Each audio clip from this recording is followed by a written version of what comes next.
La mujer que estás viendo en pantalla sobrevivió a un tormentoso secuestro en el que la torturaron y abusaron en repetidas ocasiones. Aquí te cuento la historia de Janet Tamayo. As soon as I stepped inside and walked into my room, I noticed that my window was broken, like somebody had shattered it, and so that made me feel like something's wrong, something's a little off. Antes de iniciar, quiero enviar un saludo muy especial y cósmico a dos leyendas, a Melanie Coronado Ballesteros y Catalina Pérez. Gracias por el apoyo que le dieron al canal Leyendas, espero de corazón todo marche de maravilla en sus vidas. Les envío un fraternal abrazo y deseo que la familia de cada una de ustedes esté muy bien.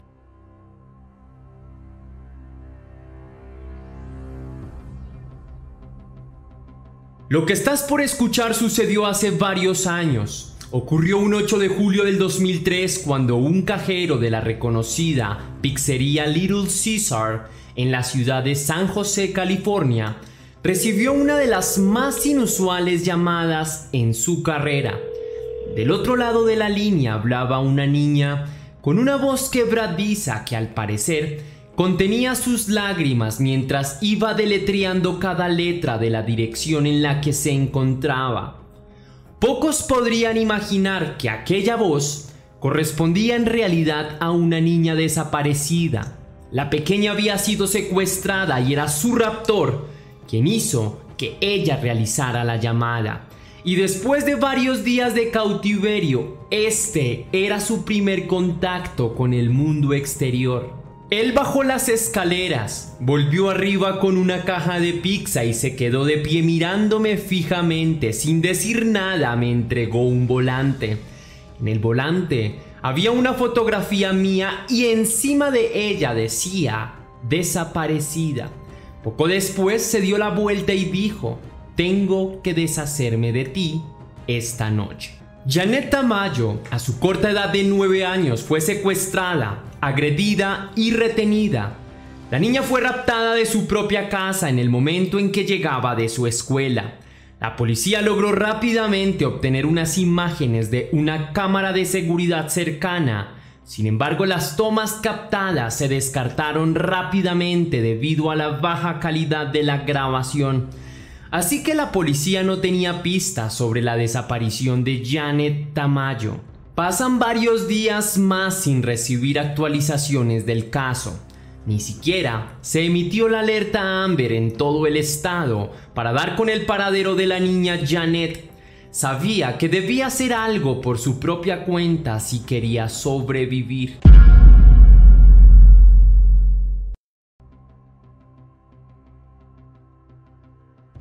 En la floreciente ciudad de San José, en California, más concretamente en la ciudad de Silicon Valley, la pequeña Janet Tamayo llegaba a casa. Bajándose del autobús escolar, se dirigía a casa como cualquier otro día. Al llegar a su vivienda, algo extraño captó su atención.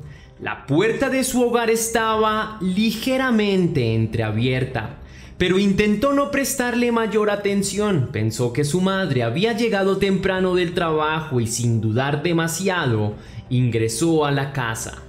When I came home, I noticed that the screen door was open like 3 to 4 inches, and I didn't think much of it. I was like, my mom probably left it open. She was probably watering the plants or doing something outside. Una vez dentro, fue a su habitación y allí otro detalle atrajo su atención. Esta vez se trataba de una alerta más significativa. La ventana de su dormitorio estaba quebrada y había esquirlas de vidrio por todas partes. En esta ocasión, el horror le dominó y rápidamente corrió a tomar el teléfono para llamar a su madre. Pero el terror escaló un peldaño más al percatarse de que el cable telefónico había sido cortado. As soon as I stepped inside and walked into my room, I noticed that my window was broken, like somebody had shattered it, and so that made me feel like something's wrong, something's a little off.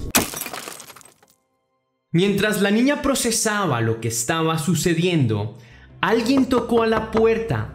Janet se dio la vuelta y vio la silueta de un extraño detrás del cristal de la puerta. The man knocking on the door, and I don't know what he was doing there. Asustada y confundida, abrió la puerta. El hombre lanzaba varias preguntas mientras intentaba mirar dentro del hogar. La sensación de incomodidad hacía más y más pesada la atmósfera. La niña intentó cerrar la puerta corrediza, pues la energía negativa percibida en el hombre la abrumaba, y cuando casi lograba cerrar la puerta, el hombre metió la mano y abrió la puerta con fuerza. Agarró a la niña y se la llevó a su cuarto, la lanzó sobre la cama y empezó a desvestirla. Le quitó los pantalones y allí la abusó íntimamente. He started to rape me. I was trying to get away. I started kicking him. Después del acto, el hombre la esposó y ató sus piernas. La arrastró hasta su auto que previamente había estacionado en el garaje e intentó levantar la puerta del garaje, que no se dio más de unos centímetros. Y en ese momento se pudo ver cómo otro automóvil se detenía justo enfrente del garaje. Rápidamente Janet reconoció el auto. Era el de su madre. El hermano de la niña entró por debajo del garaje y, sin saber lo que le esperaba, la niña le gritó para que huyera, pero el intruso ya estaba preparado para atacar. Caminó hacia la puerta y rápidamente atacó al joven de 15 años que no tenía ninguna posibilidad de defenderse. El chico tomó un destornillador que no logró usar, pues fue desarmado y brutalmente golpeado en el rostro una y otra vez. Mientras que en el auto del hombre, Janet no podía hacer nada. Simplemente observaba, horrorizada, cómo el hombre arrastraba a su hermano hacia el interior de la casa, y al ingresar, el hombre se encontró cara a cara con Rosalía, la madre de ambos niños. Ella también intentó luchar con el hombre y logró separar al niño. Paul rápidamente corrió hacia la cocina y se armó con un sartén, en un desesperado intento por ayudar a su madre, quien estaba siendo gravemente golpeada. Pero Paul nuevamente fue desarmado con facilidad antes de que pudiese intentar algo. Y fue con la misma sartén que el delincuente golpeó a Rosalía hasta que ésta cayó desplomada en el suelo. La niña, asustada, escuchaba todo el ruido hasta que un siniestro silencio invadió el hogar y el mal presagio se hizo presente. El hombre abrió la puerta y, corriendo, ingresó al vehículo con sangre en la ropa. Esto asustó aún más a la niña, que solo preguntó: ¿los mataste? Y por respuesta recibió una risa irónica de su captor. La tristeza invadió a la pequeña Janet, quien, desconsolada, rompió en llanto. El hombre encendió el coche y condujo frenéticamente, atravesando algunos arbustos de las casas vecinas. Janet luchó contra sus ataduras, logrando darse la vuelta para mirar por última vez su hogar.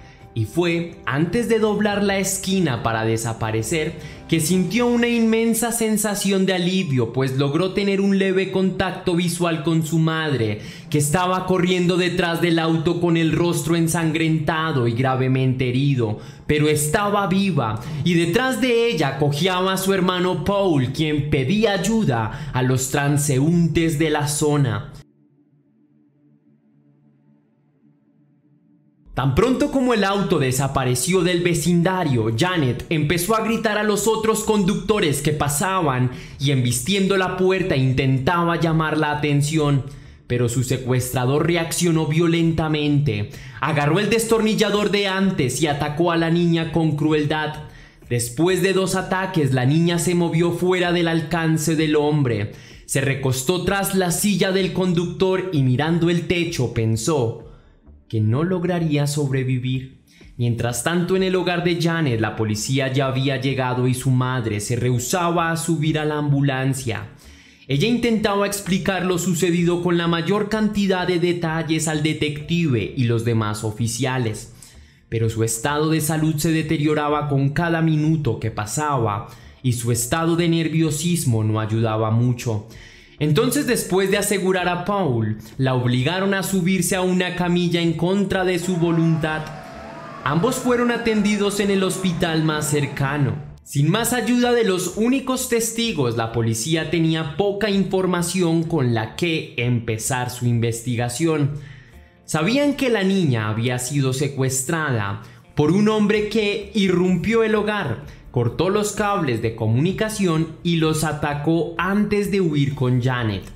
Además de eso, también tenían la escena del crimen, así que inspeccionando el lugar encontraron mucha sangre en el garaje, lo que determinó que se trataba de un crimen muy violento. Heather Randall fue la detective asignada para resolver este caso. El equipo forense intentaba recolectar muestras de la escena del crimen y también se puso a disposición un equipo de sabuesos que comenzaron la búsqueda.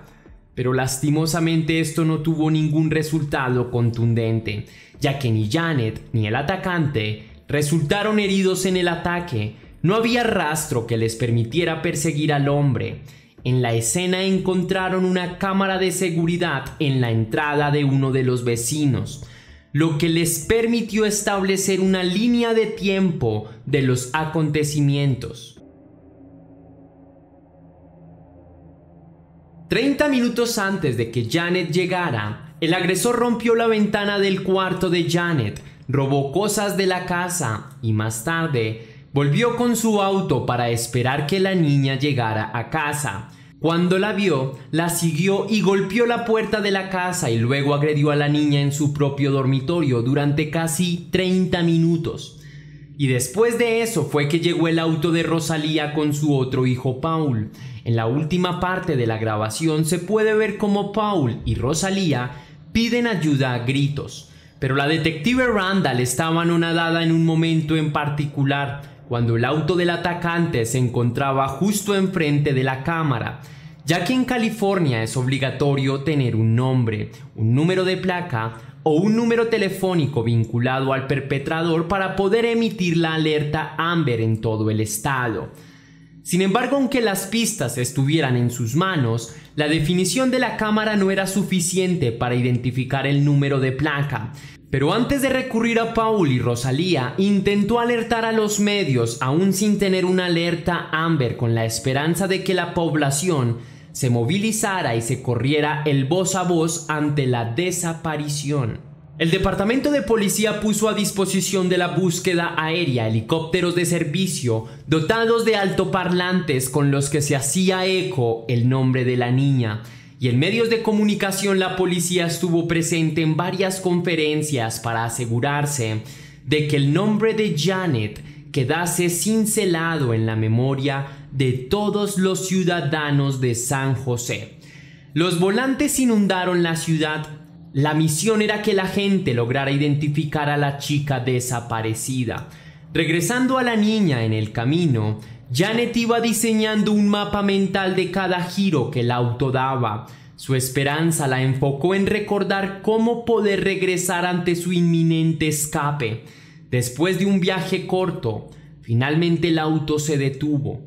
El hombre entró en el garaje de una gran casa blanca, abrió la puerta, levantó a la niña y la llevó adentro. Allí subió las escaleras hasta el segundo piso y abrió una puerta cerrada con llave. Detrás de la puerta había una pequeña habitación con un televisor, una pequeña ventana, una cama y un baño. Allí la tiró al suelo y se quedó observándola con una mirada desafiante. Y así comenzaron las horas más oscuras para la pequeña. Después de cada abuso íntimo le sujetaba las muñecas al cabecero de la ducha con un par de esposas. Dejaba el agua correr y la dejaba por un tiempo. La niña abatida lloraba bajo el agua que caía de la ducha. Paradójicamente, en medio de su desnudez y el agua que corría, la ducha se volvió su lugar seguro. Allí no era tocada, golpeada o abusada. A la mañana siguiente las secuelas del secuestro se empezaron a hacer tangibles. Mientras el resto de la familia Tamayo se reunía en torno a Rosalía en San José, la policía pidió a algunos familiares que participaran en la megafonía, y fue gracias a las acciones de la policía que la pequeña niña pudo obtener a través de las noticias mensajes de su familia, que decían lo siguiente: Janet, si puedes oírnos, sé fuerte, mi niña. Te encontraremos, simplemente no te rindas. Fue gracias a esas palabras de su prima que la niña logró sentir un poco más de esperanza, de fuerza, y fue a raíz de esto que se prometió: tengo que luchar o morir en el intento. Durante su segundo día en cautiverio, Janet comenzó a planificar cómo podría sortear cada una de sus cartas. Y fue así que empezó a entablar comunicación con el hombre que la secuestró. Su plan era ganarse su confianza. Así que recuerda haber comenzado con la pregunta más ocasional que pudo pasar por su cabeza. Y esta fue: ¿de dónde eres? Su atacante la miró y con sospecha en su rostro se levantó, se acercó, la miró a los ojos y por primera vez desde que la secuestró, sonrió. Una intensa sensación de disgusto recorría a Janet, quien deseaba escupir a esa sonrisa falsa, apuñalarlo con un destornillador por la espalda o cualquier acto de violencia que le borrara esa sonrisa. Sin embargo, se contuvo y obedeció la lógica de su instinto de supervivencia. Así que con audacia la niña, como un espejo, regresó el mismo gesto. Sonrió para verse más inocente y luego le pidió al hombre el favor de traer un vaso de agua. Su captor la esposó y por primera vez la dejó sola en la habitación mientras bajaba las escaleras para ir por el vaso. La niña logró abrir una ventana de tiempo. Sola en la habitación comenzó a intentar zafarse de las esposas.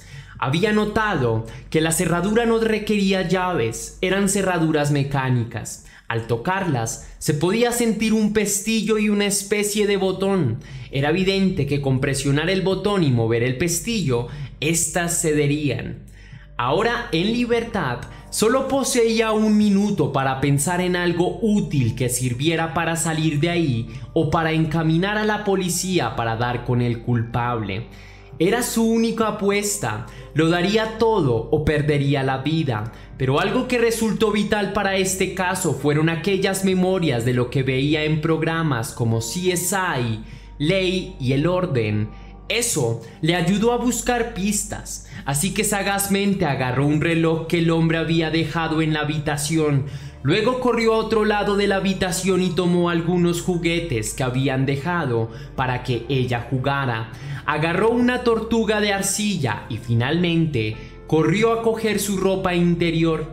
Recordó que en el programa usualmente investigaban la ropa interior en casos de agresión íntima y quería que él fuese sentenciado por lo que hizo.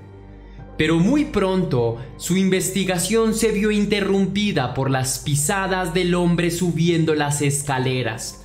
Así que la niña corrió a la cama, se puso las esposas y al cruzar la puerta el desagradable hombre se quedó analizando, mientras que Janet solo deseaba que en esta ocasión él no la tocara. Sabía que tenía cosas que temía que él encontrara. Afortunadamente eso no sucedió. Al tercer día, la familia de Janet estaba perdiendo la esperanza. La desdicha reinaba en el hogar por el lento progreso del caso. A pesar del gran esfuerzo realizado por la detective, la policía no tenía ningún rastro que seguir, ni pistas que fuesen brújula en la resolución de esta investigación. Usualmente, según la policía, cuando un niño lleva más de 48 horas desaparecido, es muy probable que nunca vuelva a ser encontrado, y cuando la policía intentó compartir esta información con Rosalía, ella se negó a escuchar que su pequeña de 10 años no volvería nunca más. La esperanza no estaba perdida, aunque la idea de no haber podido protegerla le devastaba. En casa del raptor, para el tercer día, Janet se insensibilizó ante el abuso de su secuestrador. Tenía un objetivo claro y debía apegarse a su estrategia para mantenerse fuerte. Necesitaba continuar manipulando al hombre si quería sobrevivir. Y a decir verdad, entre el secuestrador y la niña se iba entablando una retorcida amistad.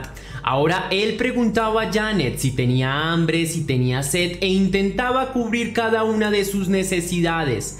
Y fue durante este día que el raptor le prestó su celular a la niña para que ordenara pizza, y cuando el hombre al otro lado de la línea pidió la dirección, el secuestrador dio la dirección a la niña, detalle que procuró no olvidar. Entonces, retomemos. Para este punto Janet ya recordaba el recorrido del auto y ahora sabía la dirección. Con esto quería poder derribar el plan de su agresor. Pasaron algunos minutos hasta que sonó el timbre. El hombre salió, recogió la pizza y al volver tenía la misma sonrisa turbia. Puso la caja en el suelo y sobre la caja había un volante con el rostro de la niña desaparecida. Allí fue que pronunció la turbulenta sentencia: "Ya es hora de desaparecerte", comentó antes de cruzar la puerta hacia otra habitación.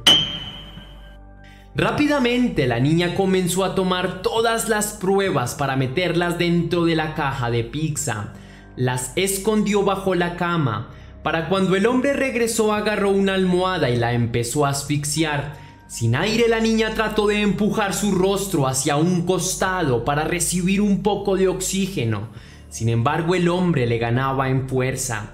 La sensación de asfixia la estaba matando.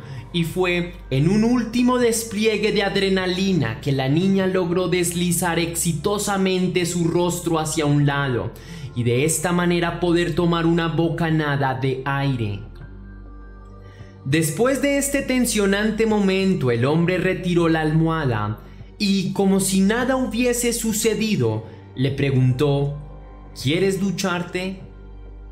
Al salir del baño, se vistió rápidamente y se aseguró de que sus pruebas aún estuvieran en sus bolsillos. Y fue en ese momento que escuchó cómo alguien golpeaba con fuerza la puerta de abajo. Quiso gritar, pero su secuestrador rápidamente la silenció con sus manos. Asustada de que él intentara matarla, buscó la calma y esperó a que esta oportunidad de escape se fuera.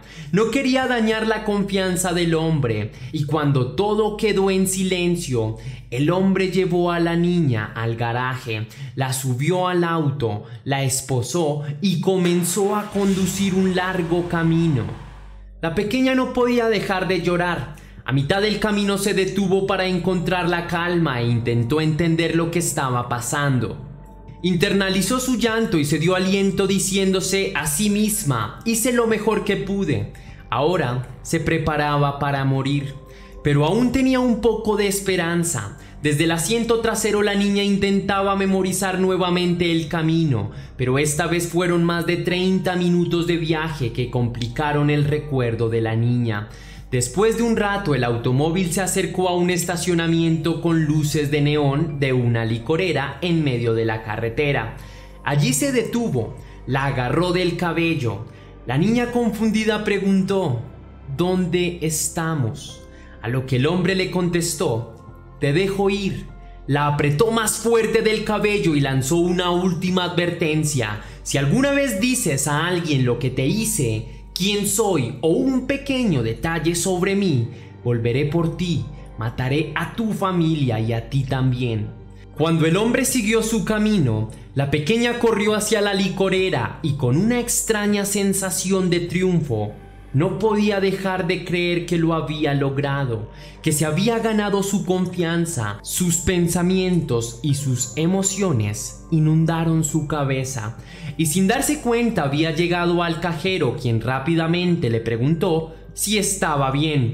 Aquel cajero la reconoció por las campañas televisivas, así que el hombre de inmediato llamó al 911.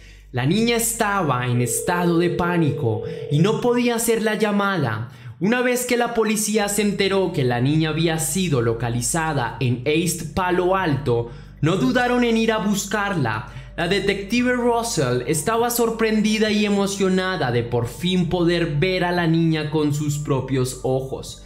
Pero no debía dejar que esa fantasía la alejara de su objetivo. Debían actuar rápido si querían poner las manos sobre el culpable. La detective se presentó ante la niña y antes de que ella pudiese establecer comunicación con los típicos formalismos de protocolo, La niña entregó varias de las pruebas que tenía en sus bolsillos, entregó sus juguetes, su ropa interior y el reloj del secuestrador y otros artículos. Sorprendida por la inteligencia de la niña, la detective pidió a la niña toda información que tuviera para poder dar con el agresor. La niña pidió una hoja de papel y dibujó la casa. Puso parte de la dirección, el número de teléfono exacto y cada detalle que recordó del tiempo compartido con su agresor. La detective preguntó si creía poder encontrar su casa, a lo que Janet dijo que sí podía hacerlo. La niña dirigió el camino con los giros que recordaba había dado el auto.